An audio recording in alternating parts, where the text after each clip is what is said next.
In Romania in the very early 90s in the wake of the Ceausescu dictatorship era. So that's where I was born in 91 in northern Romania. It was very long story short. I was taken from my parents by a doctor because I was born disabled, no lower arms and a twisted right leg, and put in an orphanage. And I made Worcester my home when two aid workers, Dorian and Ken Munn, who are now my adoptive parents, we'll skip a bit, that's spoilers, came over and brought me over to the UK for treatment. I had my right leg amputated, and I remained with them until until I moved out. They became my mum and dad. They adopted me, and then I ended up in Worcester. Quite a lot of autonomy from a really young age regarding prostheses. I mean, uh, the treatment I had when I came over to the UK was a leg amputation, and subsequently I wore a prosthetic leg and still do, and that was necessary for me to walk. And I never questioned that. That was always something which, when I was very young, I was given this leg, and it was always something I would need to get around more so. When it came to upper limbs and prostheses like that, I was given the opportunity by my parents and the various professionals to try different things out, and actually I was able to put these prostheses on and take them off myself.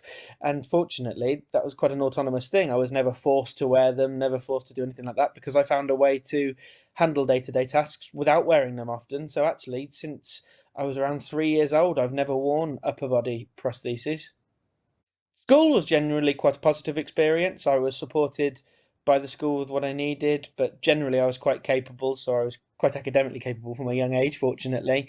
But I did begin at nursery school in the first couple of years wearing a prosthesis on my arm and my upper body. And one time their teachers recall the story when a lot of the other children didn't realise it was an upper arm prosthesis. They hadn't paid much attention, and I got sick of it halfway through an afternoon. And I took it off, which led to a classroom of screaming children who didn't realise this, and that was that really. But I remember from taking it off at that moment, I never really wore it again. I just worked out how to do different things through various either assistive technology things, straps from my arms or things like that, or just practice. And I was fortunate with teaching assistants that were put in place for me, and my parents would encourage me to find new ways of doing things. That was the really key thing there. It was never a I can't do this. It was very often a how are you going to do this, and would push me and challenge me even from a young age to overcome what would be day-to-day tasks for people without limb differences.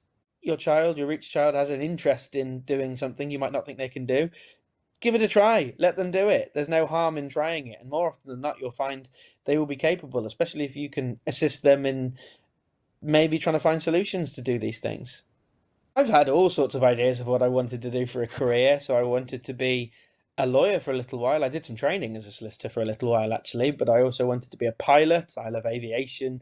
I've wanted to be, a musician, professional musician. To be honest, I still kind of do, but that's something which is slightly on the back burner due to the nature of being a musician. Not everyone can make it, can they? But actually, so what I do now is I've just started actually quite recently. I'm the accessibility manager for a large transport company, a large company across the UK. So I manage all their provision. I'm the senior person to do with disability accessibility across their business.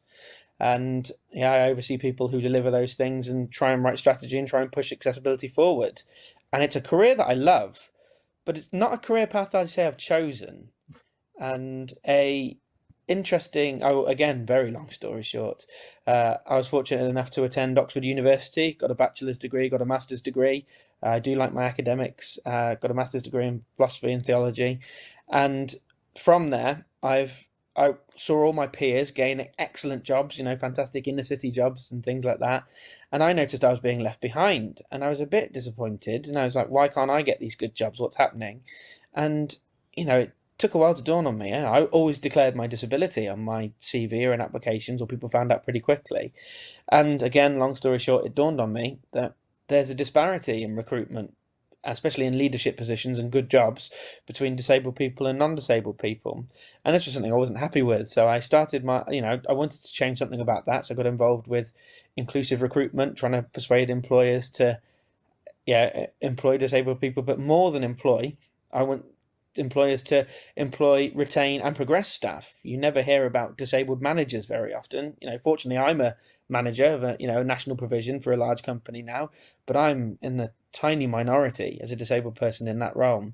And I really wanted to change something about that and hope that we could change the landscape for disabled people to not have challenges that I had, which were completely attitudinal. I don't have any expensive reasonable adjustments, and even so, reasonable adjustments are, part and parcel to uh, a workplace, a good workplace. And I think that disabled people have so much to offer to a workplace. I think that I think that unconscious bias for disabled people in the workplace exists maybe stronger because it's scandalous to say it's not acceptable to say that somebody of a certain race or gender or sexuality would be worse at a job than anybody else. But as soon as you mention a disabled person, are they could they be worse at a job than anybody else? People seem to be like, oh, but what if they can't do this? What if they can't do that? And that's something that you don't get with other demographics and protected characteristics. And actually, that needs to be challenged quite readily and quite directly through disabled role models, through an equality of recruitment practices, and through a better understanding that disabled people can achieve things on an equal footing, like I said, or surpass those who are not disabled. Raise money for people with limb differences, upper limb differences, to obtain treatment either in this country or abroad to gain prostheses and various support along those things. And I've raised money for disabled people back in my home country of Romania, under the banner of my own foundation, the Cornell Romanian Rehabilitation Centre Trust. That was something I did for a few years, and that was funding clinical visits and various treatments of prosthetics and orthotics over in Romania for people, like I said, in my home country, because that's a provision that doesn't exist there. There's still backwards attitudes about disability, but that's something which I was passionate about for a number of years, and I've done various other the odd fundraising thing to do with music or to do with public speaking or to do with anything else. So yeah, that's something I've done quite a lot of over the years. So I'm actually, obviously, I love playing live. It's my favorite thing, and I'm going to try and seek out those opportunities as much as possible. But online, I'm going to keep doing what I'm doing, really. Keep pushing that, keep trying to drive up the numbers, keep trying to make sure people see what I do and what I'm about, and keep applying for things. So entering music competitions. So I was fortunate enough I won the UK Drum Off final.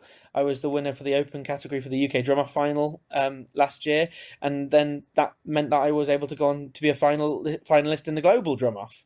So that was a big platform that I was able to perform on, all digitally or virtually, and that's something I want to keep going. I will always take an opportunity, and I've learnt that there are opportunities I didn't take earlier in my career musically, which I regret not taking. And now, even though it means moving around my day job and things like that, I'm not going to make those same mistakes twice. I'm willing to put the effort in and really make the effort to take these opportunities.